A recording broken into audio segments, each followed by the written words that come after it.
Welcome back to my channel, YouTube fans. Well, I've been asking people to make a comment and ask questions for several months now. I got a few. Well, this time I got 8 in one shot. I would like to thank Richard D for making a comment on my older video about old style chess notation.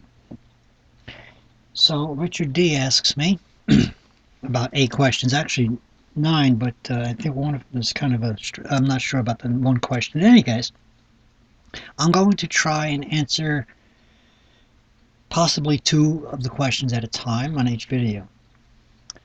Um, he asks questions like, which bishop is better for black or white, and why? And questions like, what exactly is deflection?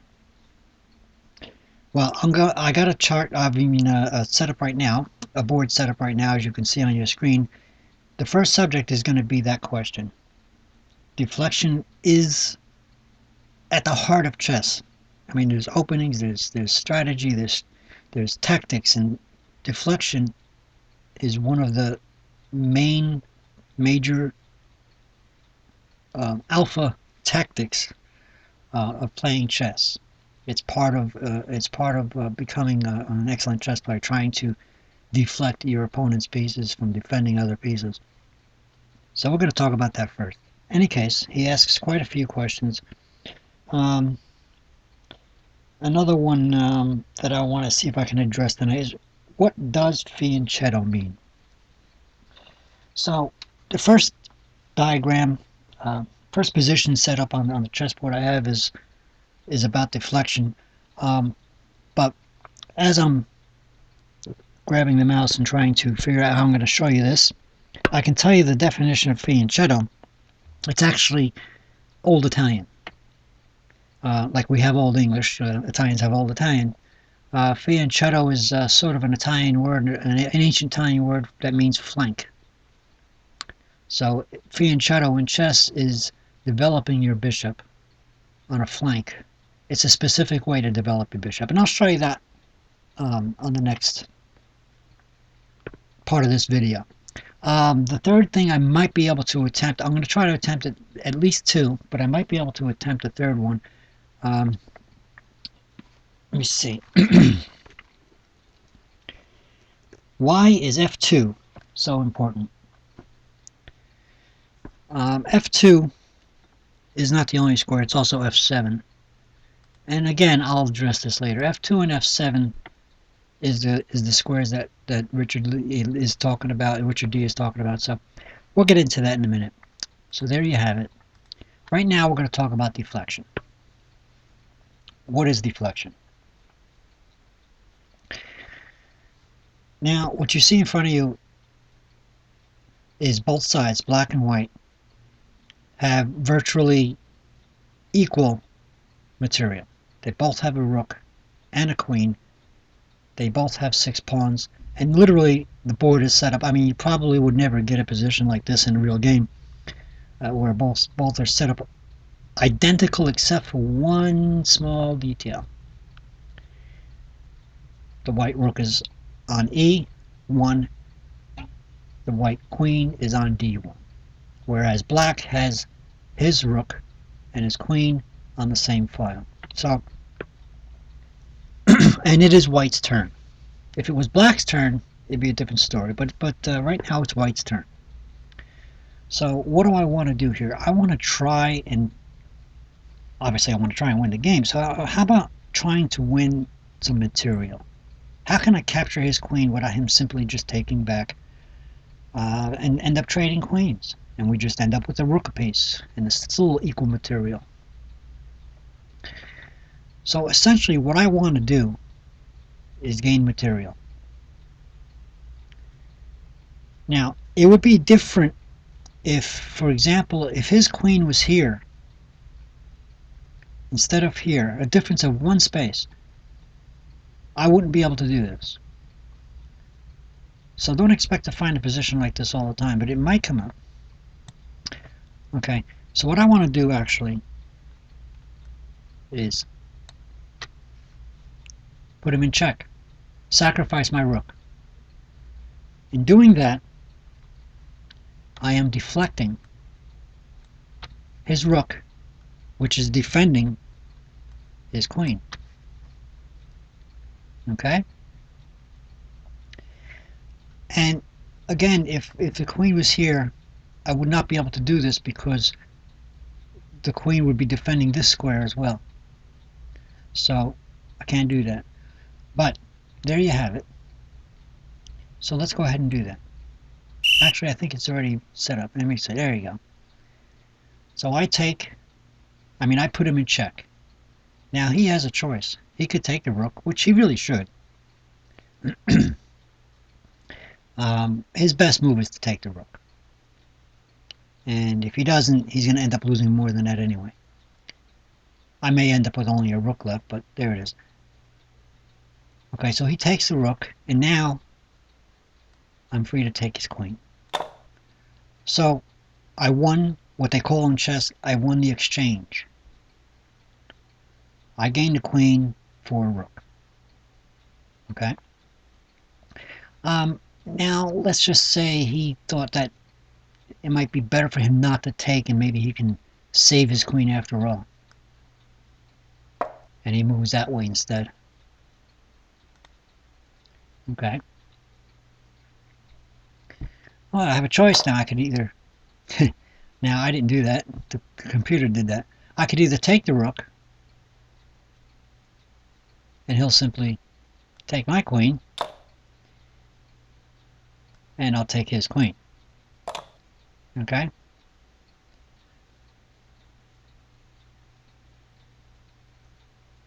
So, I end up with a rook, and he ends up with nothing. Now, the third way would be that he doesn't take it again,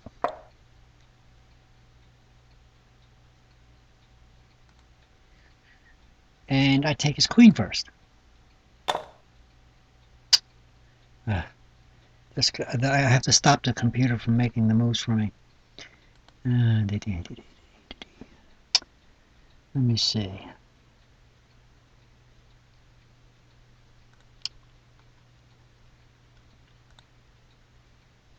Here we go. I switched off the engine. Sorry about that. The engine was on and it was making the moves for me. Okay, so the third way would be he doesn't take.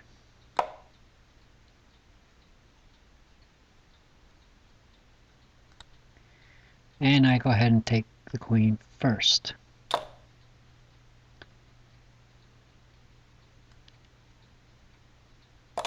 And he takes my queen. Of course, that would be a mistake on my part, because now the material is equal again. And my whole idea about deflecting was just blundered. So we're not going to do that. Okay? The main thing is, so, in other words, if he doesn't take, he's making a mistake. Okay?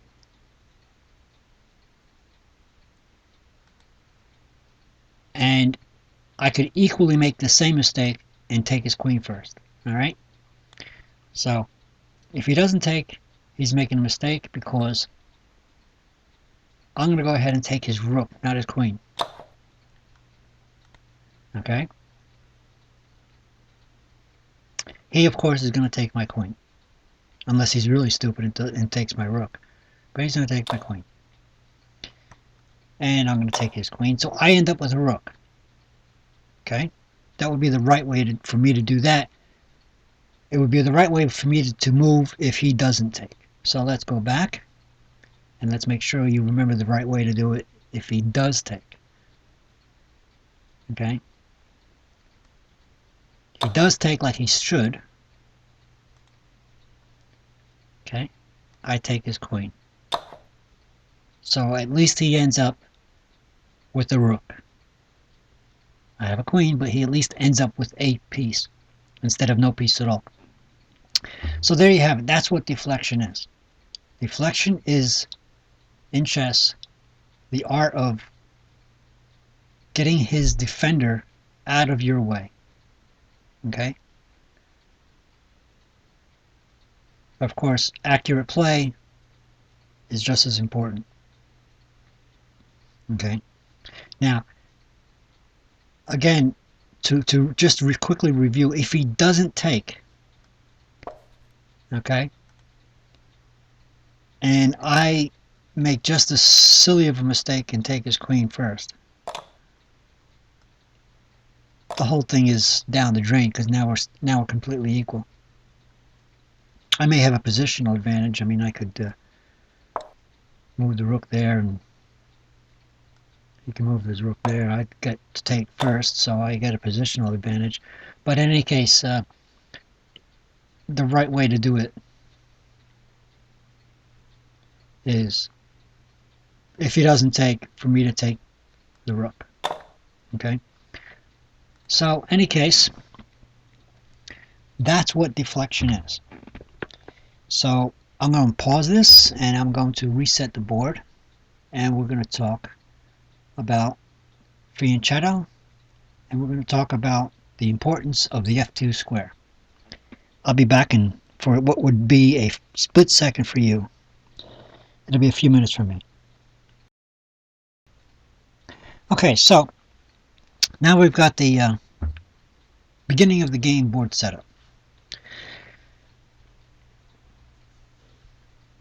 This is, of course, the F2 square, and this is the F7 square.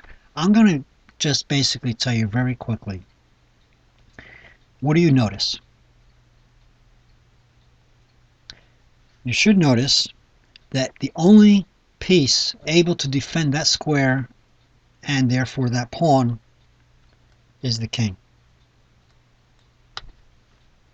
That's the first thing you should notice. That's the importance of the F2 square. And, of course, for black, it's the F7 square, because it's an easy target. From the very beginning of the game, it's an easy target. Okay? That is the importance of that square. It's an easy checkmate if you don't defend it properly, and a lot of beginning games went quickly that way. So, there you have it. In any case, that's enough of that. What is fianchetto? Fianchetto, again, is the Italian word for flank, or Old Italian. So, to develop a bishop in the special way that the Italians called fianchetto is to... what do we have? Black's turn here? What's going on? Okay, so it must be Black's turn. That's not good. Let me let me make a little adjustment to this. I'm not even going to pause it. I'm going to let you watch me do this. This is it's kind of funny, actually. I don't know how to reset the program and how it decided that black was going to move first, but that's what it did.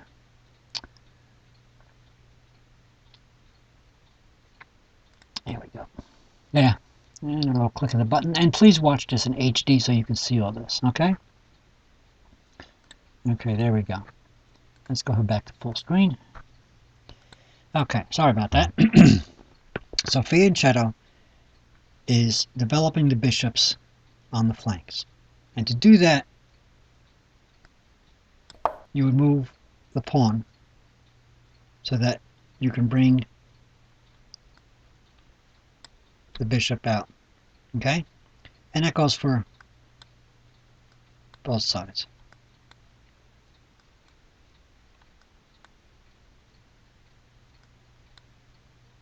Okay?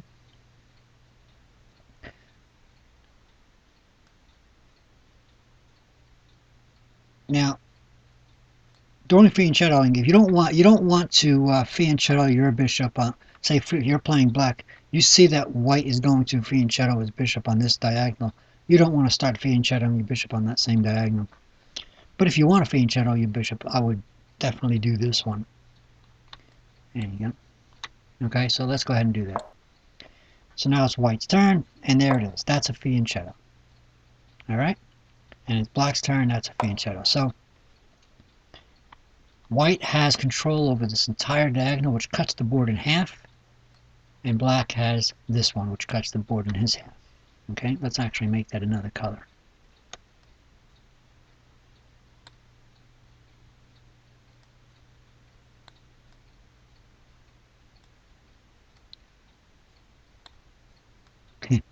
Okay, we're going to figure this out.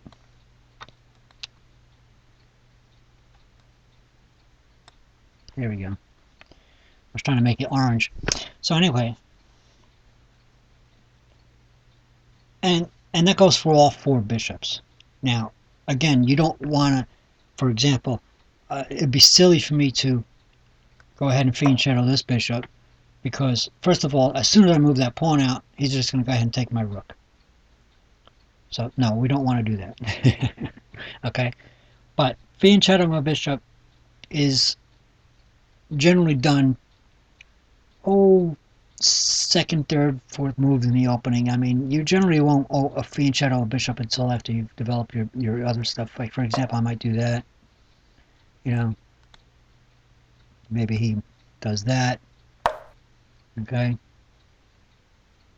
You know, I might go ahead and do that. He might go ahead and, who knows, attack my pawn. And I might say, well, let me go ahead and fiend shadow. Okay? Or maybe I might want to fiend shadow the other one. So that's basically, you know, third, fourth move, stuff like that. But in any case, that's what fiend shadow is. So, I don't know how long this video is already. Should I cover another topic? I'll tell you what I'll do. I'll go ahead and push pause. And when I come back, I'll decide whether or not I'm going to cover something else. Okay. I tell you what. The next topic was going to be, let me see. The next topic is going to be covered in the next video. It has to do with Richard D's question about bishops. Which bishop is better for white or black, and why? And he likes to play black. That's actually a complex question. Everything depends on the. It's generally speaking, the different color bishops, same color bishops, things like that, is generally an end game topic. If you go into my playlist on my channel, into the Chess Academy playlist, you will find the blue screen kind of chessboards from Chessmaster Software, where I posted most of Josh Waitzkin's Chess Academy. And towards the end of the academy, he goes into same color bishops, bishop versus knight, different opposite color bishops, and etc. I would watch those, but perhaps in my next video, I'll lightly cover it. Same and or different colored bishops has to do with being able to make your opponent's bishop, depending on what color he has, sort of useless. For example, if black right now were to lose his light squared bishop, okay,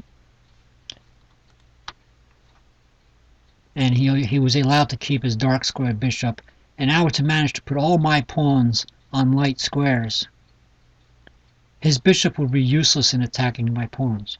So that would make the light square bishop better for black in that instance. Of course, now if I already had my pawns on dark squares, and he has his dark square bishop, then that's another story, and I would have a job trying to get my pawns off the dark squares. So that's what that has to do with it. And Josh Waitzkin covers a lot more detail than that. I would definitely recommend you look into my Chess Academy playlist and look for that video. In the meantime, please subscribe, and my next video, I'm going to try to answer one or two more of his questions, and one of them is about bringing out the queen. So, but right now, I think that'll be enough for tonight. Thank you for watching. Thank you, Richard D, for asking the questions, and please subscribe.